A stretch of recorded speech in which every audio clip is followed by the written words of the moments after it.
The vast expanse of space stretched endlessly, a canvas of darkness dotted with distant stars. In this cosmic ocean, a massive alien fleet drifted aimlessly, their sleek vessels now mere shadows of their former glory. The Zarkonian Armada, once the pride of their civilization, now found themselves trapped in an unfamiliar sector of the galaxy, far from home and hope. Admiral Kelthor stood on the bridge of the flagship, his four eyes blinking rapidly as he surveyed the scene before him. The ship's holographic displays flickered weakly, showing the dire state of their fleet. Hundreds of ships, carrying millions of his people, floated helplessly in the void. Their engines had failed simultaneously, victims of an unknown cosmic phenomenon that had drained their power sources. "Status report," Kelthor demanded, his voice steady despite the panic building in his chest. His second-in-command, Sub-Commander Vexera, approached with a datapad. Her normally blue skin had taken on a pale, almost sickly hue. "Admiral, it's not good. Life support systems are running on emergency power. We have perhaps 3 rotations before they fail completely. Communications are down, and our distress beacon is too weak to reach beyond this system." Kelthor's antenna drooped slightly, the only outward sign of his distress. "And the others?" "Similar situations across the fleet, sir. Some of the smaller vessels are in even worse shape." The weight of responsibility pressed down on Kelthor. Millions of lives depended on him finding a solution, and quickly. He turned to the viewport, gazing out at the unfamiliar stars, any sign of habitable planets or outposts in range. Vexera shook her head. "None that our scanners can detect. This region appears to be largely unexplored." As if to punctuate their dire situation, the lights on the bridge dimmed momentarily. A low murmur of fear rippled through the crew. Kelthor raised a hand, calling for calm. "We are Zarkonians," he declared. "We have faced adversity before and triumphed. We will do so again." But even as he spoke the words, doubt gnawed at him. Their civilization had indeed overcome great challenges, but never had they faced such complete isolation and powerlessness. The Zarkonian Armada, with all its advanced technology and brilliant minds, was adrift and alone. Days passed, each one darker than the last. The fleet's engineers worked tirelessly, attempting to restore power or find alternative solutions. But with each failed attempt, hope dwindled. Families huddled together in the depths of the great ships, comforting each other as best they could. On the 7th day, as despair threatened to overwhelm them, something extraordinary happened. A young technician, barely out of her education cycle, burst onto the bridge. "Admiral," she cried, waving a datapad frantically. "We've detected something." Kelthor spun around, hope flaring in his chest. "Speak, child. What is it?" The technician took a deep breath, her words tumbling out in excitement. "A signal, sir. Weak, but distinct. It's not like anything in our databases." Vexera leaned in, her scientific curiosity piqued. "Origin. A small planet, about half a light year from our position. It's broadcasting on multiple frequencies. Music, images, data. It's incredible." For the first time in days, a hint of a smile touched Kelthor's mandibles. "Can we respond? Make contact." The young technician's enthusiasm dimmed slightly. "Our long-range communications are still down, sir. We can receive, but not transmit." Kelthor nodded, his mind racing. "Keep monitoring. Gather every scrap of information you can about this world and its inhabitants." As the hours passed, excitement spread through the fleet. The unknown planet's broadcasts were analyzed, decoded, and shared. Images of a blue and green world, teeming with life, filled view screens. Strange, bipedal creatures appeared in transmissions, some speaking, others singing or engaging in various activities. "Humans," Vexera announced, after cross-referencing the data with their xenobiology archives. "A young species, barely spacefaring. But their signals, they're remarkably advanced for their level of development. Kelthor watched the screens, hope and trepidation warring within him. These humans were an unknown quantity. Would they be saviors or a new threat? Either way, they represented the Zarkonians' only chance at survival. As if in answer to his unspoken question, a new signal cut through the void. Stronger, more focused. A response to their weakening distress beacon. The bridge erupted in activity as the message was decoded. Kelthor leaned forward, his heart's pounding as the translation appeared on the main screen. Unknown vessels, this is Earth Command. We've detected your distress signal. Hold position. Help is on the way. A cheer went up from the crew. A sound echoed throughout the fleet as the news spread. Kelthor allowed himself a moment of relief before turning to his officers. Prepare for first contact, he ordered, and pray to the stars that these humans are as noble as they seem. As the Zarkonian armada waited, a mix of hope and anxiety filled every ship. Their fate now rested in the hands of a species they knew nothing about. The adventure was only beginning. On Earth, the discovery of the alien fleet had sent shockwaves through every level of society. News of the distress signal spread like wildfire, dominating headlines and social media feeds across the globe. Governments scrambled to respond, scientists debated theories, and ordinary citizens looked to the stars with a mix of fear and wonder. In a hastily assembled war room, world leaders and top scientists gathered to plan humanity's response. The atmosphere was tense, filled with a potent mixture of excitement and apprehension. Dr. Samantha Chen, Earth's leading xenobiologist, stood before a giant screen displaying the alien fleet. Based on the data we've gathered, these beings are in dire straits, she explained. Their power systems are failing. If we don't act quickly, we'll be witnessing the extinction of an entire civilization. General Marcus Stone, a grizzled veteran with more combat experience than he cared to remember, frowned. And how do we know this isn't some kind of trick? A Trojan horse scenario? We don't, Dr. Chen admitted. But are we willing to take that risk? To let millions die because we're afraid? The room fell silent, the weight of the decision heavy on every shoulder. It was the President of the United States who finally broke the silence. Throughout our history, she began, her voice steady, humanity has faced moments that defined us. Moments where we chose fear or courage, isolation or unity. This is one such moment. She paused, looking each person in the eye. We will help these beings, not because it's easy or safe, but because it's right, because it's what makes us human. The decision made, Earth sprang into action with unprecedented unity and purpose. The greatest minds from every nation came together, pooling resources and knowledge to tackle the monumental task ahead. In laboratories and workshops around the world, scientists and engineers worked around the clock. They pored over the alien transmissions, reverse engineering what they could and innovating where they couldn't. New propulsion systems were developed, capable of covering vast distances in a fraction of the time previously thought possible. Power sources were miniaturized and amplified, defying known laws of physics. As the days turned into weeks, a plan took shape. A rescue fleet would be sent, not just to offer aid, but to attempt to repair and revive the alien vessels. It was an audacious plan, one that relied as much on human ingenuity and adaptability as it did on technology. The crew for this mission was carefully selected. Each member was chosen not just for their skills, but for their ability to think on their feet and adapt to the unknown. Captain Elena Rodriguez, a veteran astronaut with a reputation for cool-headed problem-solving, was selected to lead the mission. As the launch date approached, the world held its breath.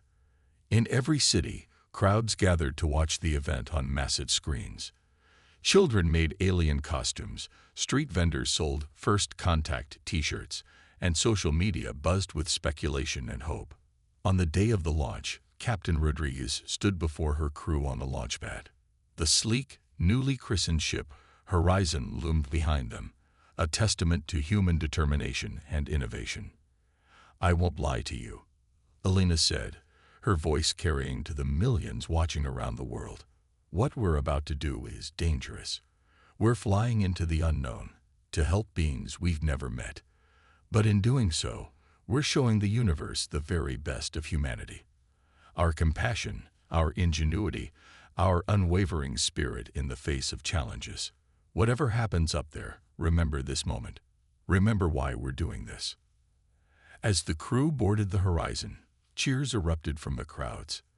The countdown began, each number echoing the rapid heartbeats of every person watching. 5. The engines roared to life, a deep rumble that shook the earth. 4. Captain Rodriguez strapped herself in, a picture of her family clutched in her hand. 3. Around the world, millions held their breath. 2. In the alien fleet, Admiral Kelthor watched his view screens, hope and fear warring within him. 1. For a moment, the world seemed to pause on the brink of a new era. Liftoff. The horizon surged upward, a brilliant streak against the blue sky. As it disappeared into the atmosphere, humanity's greatest adventure began. They were venturing into the cosmos not as conquerors, but as saviors. The fate of an alien civilization, and perhaps the future of humanity itself, now rested in their hands. Back on the alien flagship, Admiral Kelthor watched the approaching signal with a mixture of hope and trepidation. "Prepare for contact," he ordered, his voice steady despite the gravity of the moment. "Let us hope these humans are indeed the saviors they appear to be." The stage was set for a historic encounter, one that would change the course of two civilizations forever. The horizon cut through the darkness of space, its advanced engines propelling it towards the stranded alien fleet at speeds that would have been impossible just months ago. Inside the ship, the crew worked tirelessly, each member acutely aware of the weight of their mission. Captain Elena Rodriguez floated through the command center, her eyes scanning the various screens and readouts. "Status report," she called out, her voice calm but tinged with anticipation. Dr. Aiden Walsh, the ship's chief scientist, looked up from his station. "All systems are functioning at optimal levels, Captain. We're on course to reach the alien fleet in approximately 6 hours." Elena nodded, a small smile tugging at her lips. "Good. And our new toys?" "The Universal Translator is online and ready," replied Communications Officer Zara Patel. "We've been running simulations based on the alien transmissions we intercepted. It should be able to facilitate basic communication." "What about the power transfer system?" Elena asked, turning to Chief Engineer Kwesi Okoro. Kwesi's face was a mixture of pride and concern. "It's ready, Captain. But I must stress, we've never tested it on this scale. The amount of energy we're planning to transfer, it's unprecedented." Elena placed a reassuring hand on Kwesi's shoulder. "I know. But if it works, we'll save millions of lives. That's worth the risk." As the horizon neared its destination, tension on board reached a fever pitch. The alien fleet finally came into view on their main screen. A vast armada of sleek, otherworldly vessels drifting silently in space. "My God," whispered Dr. Walsh. "There must be hundreds of ships out there." Elena steeled herself. "All right, people. This is it. Zara, open a channel. Let's say hello." Zara's fingers flew over her console. "Channel open, Captain. Broadcasting on all frequencies." Taking a deep breath, Elena spoke. "Attention alien fleet. This is Captain Elena Rodriguez of the Earth vessel Horizon. We've come in response to your distress signal. We're here to help." For a moment, there was only silence. Then, a response crackled through their speakers. The Universal Translator worked furiously, converting the alien language into English. "Earth vessel Horizon. This is Admiral Kelthor of the Zarkonian Armada. Your arrival brings us great hope. Our situation is dire. Please, approach with caution." A cheer went up from the Horizon's crew. First contact had been made, and it was peaceful. But they knew the real challenges were just beginning. As they neared the alien flagship, Elena ordered the crew to battle stations, not out of aggression, but caution. Let's not take any chances, she said. We're still dealing with an unknown species. The Horizon maneuvered carefully through the alien fleet, the crew marveling at the strange and beautiful designs of the Zarkonian ships. As they approached the flagship, they could see signs of the power failure, dark windows, inactive engines, and a general air of lifelessness. Quasi, prepare the power transfer system, Alina ordered. Zara, maintain open communications with Admiral Kelthor. Dr. Walsh, I want you analyzing every bit of data we can gather about their technology and biology. As the crew sprang into action, Alina felt a mix of excitement and apprehension. They were about to attempt something never before done in human history, transferring power to an alien vessel using technology that was barely understood. On the Zarkonian flagship, Admiral Kelthor and his crew watched in awe as the human ship approached. Its design was unlike anything they had ever seen, a perfect blend of function and aesthetics. "They're so small," Vexera murmured. "How can they hope to help us?" Kelthor's antenna twitched in what passed for a Zarkonian smile. "Size isn't everything, old friend. These humans have already achieved the impossible by reaching us. Let's not underestimate them." As the Horizon drew alongside the flagship, both crews held their breath. This was the moment of truth. If the power transfer failed, or worse, caused some kind of catastrophic reaction, it could spell doom for both species. Alina's voice rang out clear and confident. "Admiral Kelthor, we're ready to begin power transfer. Are you prepared on your end?" There was a pause before Kelthor's response came through. "We are ready, Captain Rodriguez. And thank you. Whatever happens, know that the Zarkonian people will forever remember this act of kindness." Alina nodded, even though the alien admiral couldn't see her. "All right then. Queasy, start the transfer." Nice and easy. The Horizon hummed to life as its experimental power systems activated. A brilliant beam of energy coursed from the human ship to the Zarkonian flagship, connecting the two vessels in a dazzling display of light and power. For a moment, the universe seemed to hold its breath. Then, slowly but surely, lights began to flicker on across the alien ship. Systems came online, and a wave of hope spread through both crews. The rescue mission had begun. But as the humans would soon discover, reviving the alien fleet was just the first of many challenges they would face together in the vastness of space. As the power transfer continued, the Horizon's crew watched in awe as life slowly returned to the massive Zarkonian flagship. Systems flickered to life, and the once dark windows now glowed with a soft alien light. "Power transfer at 60%, and holding steady," Queasy reported, his eyes never leaving his monitors. "Their systems are accepting our energy without any issues so far."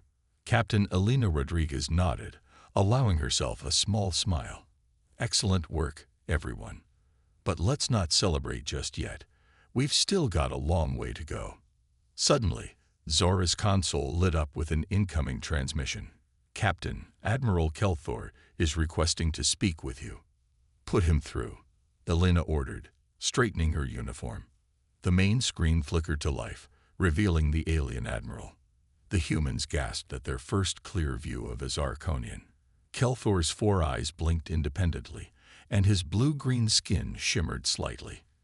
Despite his alien appearance, the gratitude in his expression was unmistakable. "Captain Rodriguez," Kelthor began, his words translated by the universal translator, "I cannot express the depth of our gratitude. You've given us hope when we thought all was lost." Alina nodded respectfully. "We're glad we could help, Admiral. But this is just the beginning. We need to get your entire fleet operational again." Kelthor's antenna drooped slightly. "Yes, and I fear that may be more challenging than we anticipated. Our initial scans show that the phenomenon that disabled our fleet has caused more damage than we realized. Simply restoring power may not be enough." Dr. Walsh stepped forward, his scientific curiosity piqued. "Admiral, if you're willing, we'd like to send a team over to your ship. With your engineers' cooperation, we might be able to find a solution. There was a moment of silence as Kelethor considered the offer. Finally, he nodded. We would welcome your assistance, Dr. Walsh. I'll have my chief engineer, Zixera, meet your team in our main docking bay. As preparations began for the joint human-Zarkonian engineering effort, Alina turned to her security chief, Lieutenant Ravi Sharma. Ravi, I want you to lead the team. Keep everyone safe, but remember, we're here as friends and allies. Ravi nodded, his hand instinctively checking his non-lethal stun weapon. Understood, Captain. We'll be careful. The human team, consisting of Dr. Walsh, Queasy, and 2 assistant engineers, donned their spacesuits and prepared to board the alien vessel. As they entered the airlock, Alina's voice came through their comms. Remember, people, you're not just engineers and scientists right now. You're ambassadors for all of humanity. Make us proud. With a hiss of decompression, the team launched themselves across the short gap between the ships.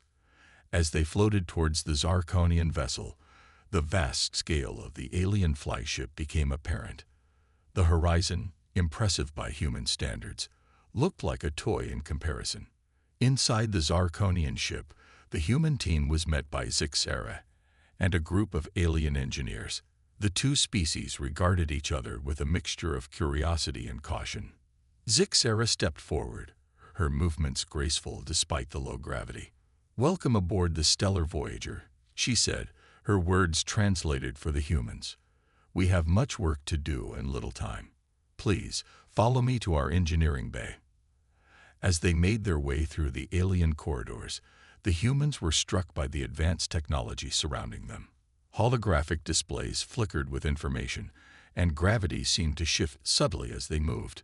In the engineering bay, the true scale of the problem became apparent. The Zarkonians' quantum drive, the heart of their faster-than-light technology, had been severely damaged by the mysterious phenomenon. Dr. Walsh whistled as he examined the alien engine. This is incredible.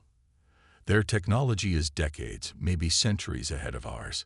Queasy nodded in agreement but looked concerned. Advanced as it is, it's also completely fried. I'm not sure our Earth-based solutions will be enough to fix this. Zixera's antenna drooped in what the humans were beginning to recognize as a sign of distress. If we cannot repair the quantum drive, we have no way to return home. We'll be stranded here, far from any habitable worlds. For a moment, silence fell over the mixed group of humans and aliens. The enormity of the challenge before them was daunting. Then, unexpectedly, one of the junior human engineers spoke up. What if, he began hesitantly, we combined our technologies? Use our power systems to jumpstart their quantum drive. Queasy's eyes widened. That's insane. The power requirements alone would be astronomical. But it might work, Dr. Walsh said, excitement creeping into his voice. If we can modify our power transfer system to handle the load, and if the Zarkonians can adapt their drive to accept our energy signature. Zixera's antenna perked up. It's a radical proposal, but we Zarkonians are no strangers to pushing the boundaries of science. If you're willing to try, so are we. As the mixed team of human and alien engineers began to work on their audacious plan, a new sense of camaraderie developed. They were no longer 2 separate species, but a united group working towards a common goal. Back on the horizon, Captain Rodriguez received the update from her away team. She couldn't help but smile at the ambition of the plan. Well, she murmured to herself, no one ever changed the universe by thinking small. With renewed determination, humans and Zarkonians alike threw themselves into their work. The fate of an entire civilization hung in the balance, but for the first time since the crisis began, there was real hope. The greatest adventure in human history was about to enter its most crucial phase. The engineering bay of the Stellar Voyager buzzed with activity. Humans and Zarkonians worked side by side, their differences forgotten in the face of the monumental task before them. Dr. Walsh and Zixera led the efforts, their contrasting approaches to problem-solving creating a synergy that surprised them both. If we reroute the power through these conduits, Zixera suggested, her 4 eyes focused on a holographic display of the ship's systems, we might be able to handle the energy surge from your ship. Dr. Walsh nodded, his fingers flying over a tablet as he made calculations. Good thinking. We'll need to modify our power transfer array to match the frequency of your quantum drive. Queasy, how are we looking on that? Queasy emerged from beneath a tangle of wires and alien technology, his face streaked with sweat and an unusual purple fluid. It's tricky, but I think we've got it. The real test will be when we fire it up. As the hours ticked by, the team made progress, but new challenges arose with each step forward. The differences in their technologies, while fascinating, created unforeseen complications. Back on the horizon, Captain Rodriguez paced the bridge, anxiety gnawing at her.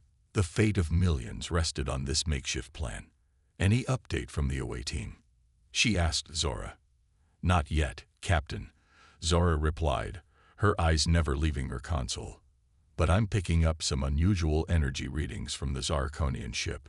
Alina frowned. Unusual how? Before Zora could respond, alarms blared across both ships. On the Stellar Voyager, panels exploded in showers of sparks, and strange, pulsating energy fields began to form. Shut it down, Dr. Walsh yelled, diving to disconnect power couplings. The energy fields are destabilizing. Zixera moved with incredible speed, her multiple limbs working in perfect coordination as she manipulated controls. It's not responding. The quantum drive is going critical. On the horizon, Alina's voice cut through the chaos. Away team, report. What's happening over there? Queasy's voice came through, breathless and urgent. Captain, the merger of our technologies has created some kind of quantum feedback loop. It's tearing holes in space-time. Alina's blood ran cold. This was beyond anything they had prepared for. Can you contain it? There was a moment of static-filled silence before Dr. Walsh responded. Negative, Captain. This phenomenon is spreading. If we can't stop it, it could engulf both our ships and possibly this entire sector of space. In the midst of the crisis, an unexpected voice spoke up. It was one of the junior Zarkonian engineers, previously quiet and unassuming. Wait, I think I understand what's happening. All eyes, human and alien, turned to the young Zarkonian. The quantum drive isn't malfunctioning, the engineer explained, words tumbling out rapidly. It's evolving. The combination of our technologies is pushing it to a new level of functionality. Dr. Walsh's eyes widened in realization. Of course, it's not a destructive process. It's a transformative one. Zixera's antenna quivered with excitement. If we can guide this evolution instead of fighting it, we might end up with something far more powerful than we ever imagined. Queasy finished. With renewed purpose, the team sprang into action. Humans and Zarkonians called out instructions, their words overlapping but their intent unified. They weren't just repairing a ship anymore. They were birthing a new form of technology. Captain Rodriguez, listening to the frantic but determined voices of her crew, made a decision. Zara, prep the horizon for emergency power transfer. Divert everything we've got to this Stellar Voyager. If we're going to do this, let's give it all we've got. As the horizon poured its lifeblood into the alien vessel, the quantum drive at the heart of the Stellar Voyager pulsed with blinding light. Space itself seemed to ripple around the ships. For a terrifying moment, it seemed as if both vessels might be torn apart. Then suddenly, everything went quiet. The alarms ceased, the energy field stabilized, and an eerie calm settled over both ships. Status report, Alina demanded, her knuckles white, as she gripped her chair. There was a pause before Dr. Walsh's voice came through, filled with awe. Captain, you're not going to believe this. The quantum drive, it's online, but it's not like anything we've ever seen before. It's incredible. Zixera's voice joined in. Admiral Kelthor, the drive isn't just repaired. If our readings are correct, it's now capable of speeds and distances we never thought possible. A cheer went up from both crews, human and Zarkonian alike. In the face of catastrophe, they had achieved a breakthrough that would change the course of both their civilizations. As the celebration continued, Captain Rodriguez and Admiral Kelthor shared a look of mutual respect and wonder. This was more than just a rescue mission now. It was the dawn of a new era of interstellar cooperation and discovery. But even as hope blossomed, a new alert sounded on the horizon sensors. Something was approaching, something massive and unknown. The next challenge in their incredible journey was already on its way. The euphoria of their technological breakthrough was short-lived. Alarms blared across both the horizon and the stellar Voyager, cutting through the celebration. Captain Rodriguez. Zora's voice was tense. Long-range sensors are picking up a massive object approaching at high speed. It's unlike anything we've ever seen. Alina's expression hardened as she turned to the main view screen. On screen, maximum magnification. The image that appeared left both human and Zarkonian crews in stunned silence.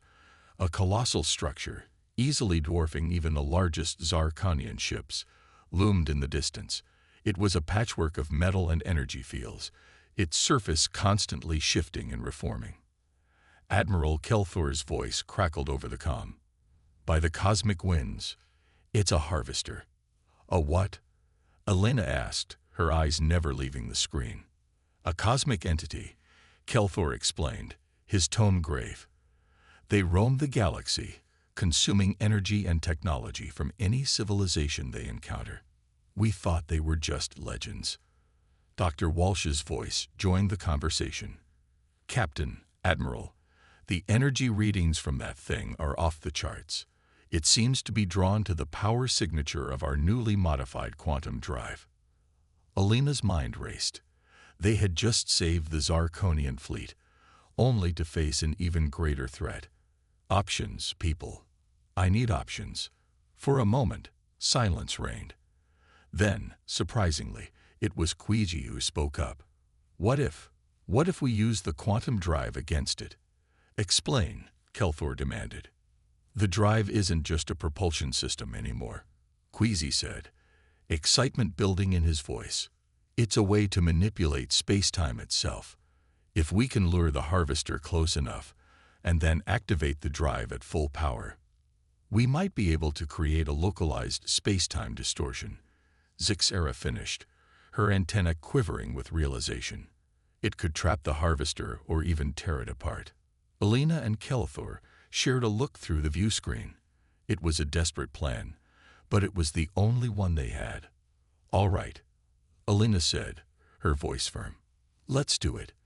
But we'll need to evacuate the stellar Voyager. We can't risk Zarkonian lives on this gamble.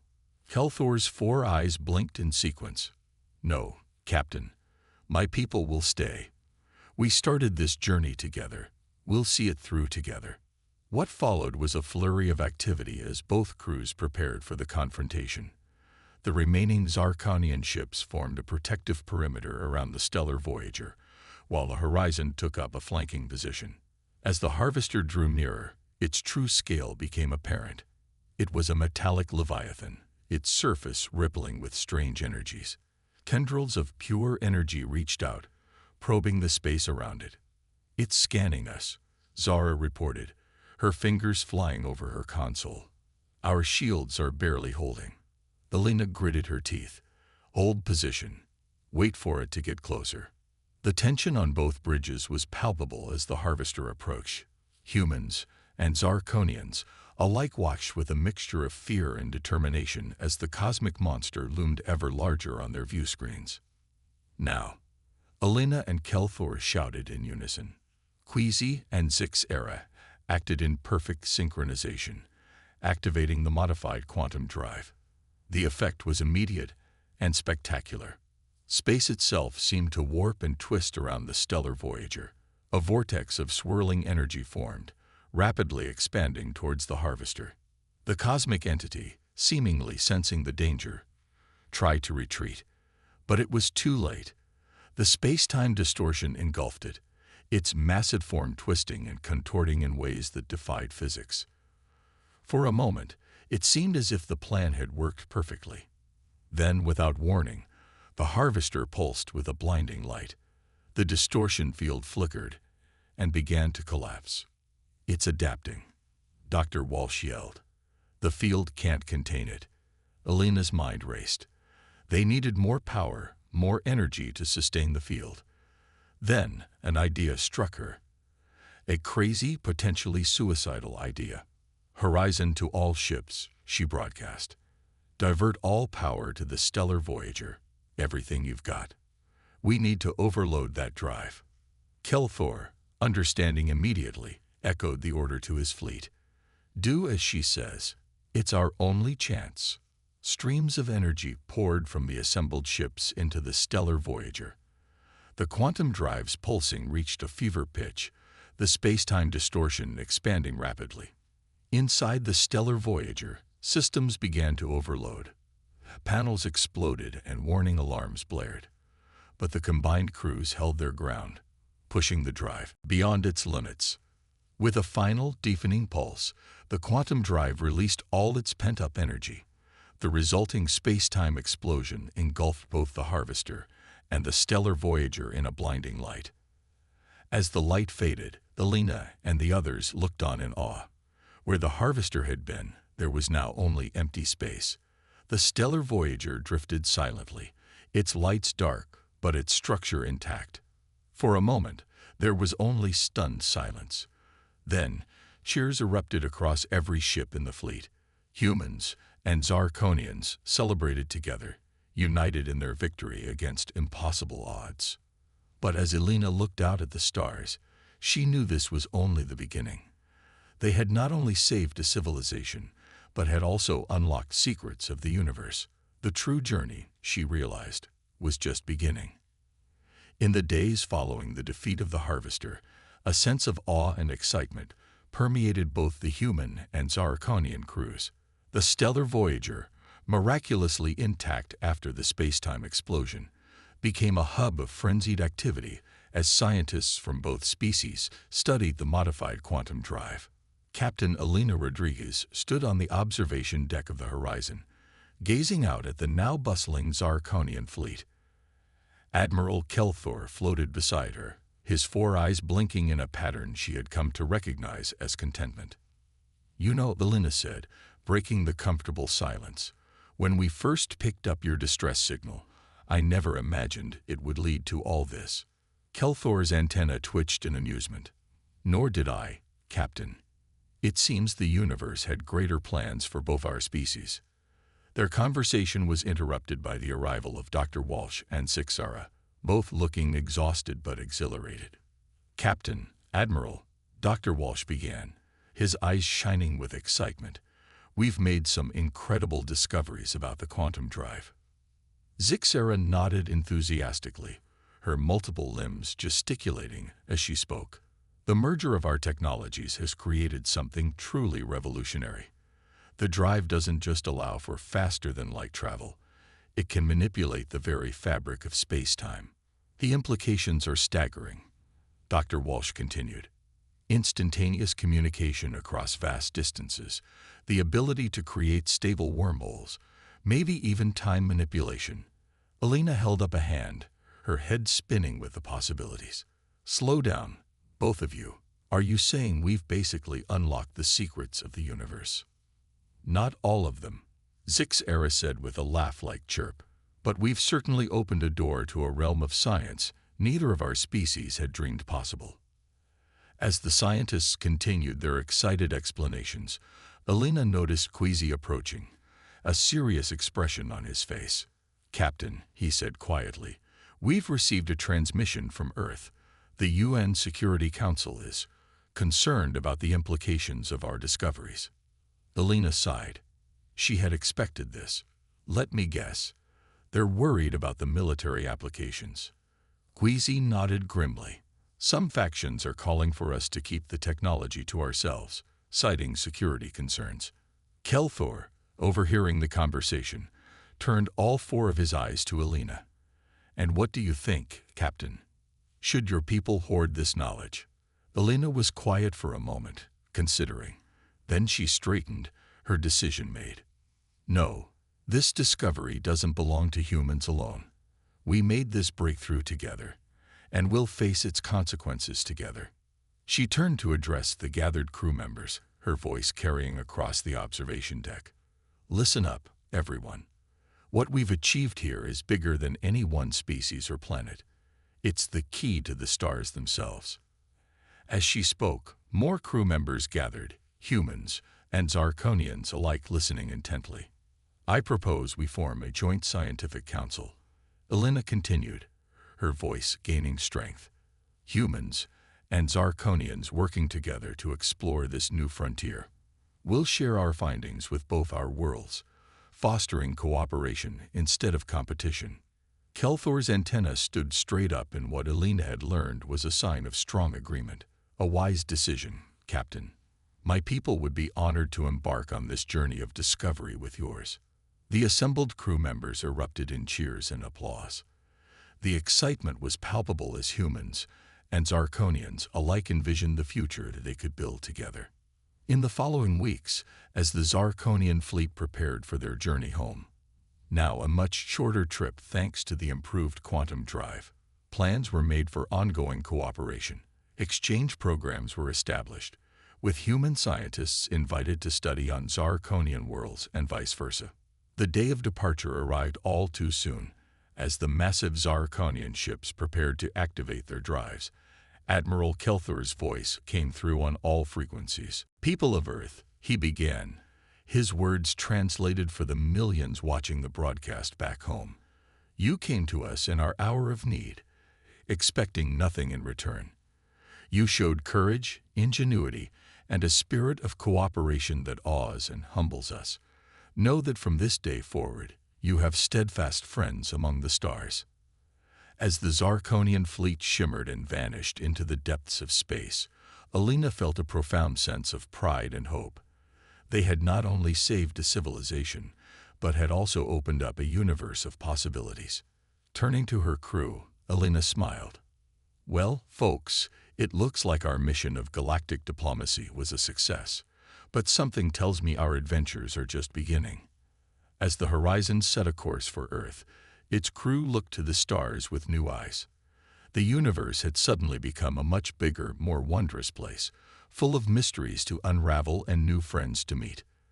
The future, it seemed, was limitless.